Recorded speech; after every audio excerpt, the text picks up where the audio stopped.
Des affrontements d'une rare violence. À Gaza, le conflit interpalestinien est à son comble ce soir entre les partisans du Hamas et du Fatah. Le Fatah, proche du président modéré Mahmoud Abbas, est accusé par les islamistes du Hamas d'être derrière la tentative d'assassinat du Premier ministre Ismaël Haniyeh. Le Hamas demande ce soir l'ouverture d'une enquête sur cet attentat. Carole Queliou. Des rafales de Kalachnikov tirées en l'air pour disperser les manifestants du Hamas. Aujourd'hui, vendredi, jour de la grande prière pour les musulmans. La tension est encore montée d'un cran.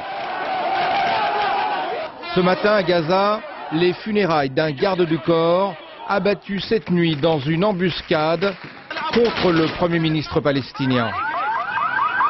Il y a 4 jours, ce sont les enfants d'un dirigeant d'une autre faction, le Fatah, qui ont été assassinés. La vendetta, les règlements de compte se succèdent entre les deux grandes factions palestiniennes. Chaque camp accuse l'autre. D'un côté, il y a le Hamas, souvent considéré comme une organisation terroriste. C'est un parti politique religieux.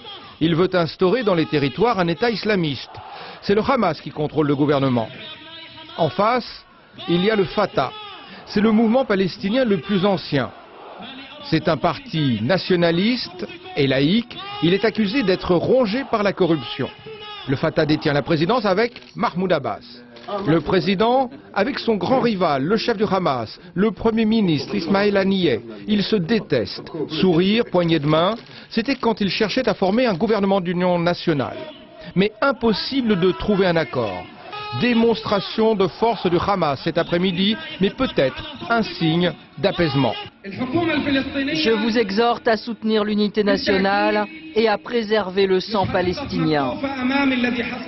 Des paroles qui ont du mal à être entendues dans la rue, où les factions rivales s'affrontent, le chaos s'installe à Gaza.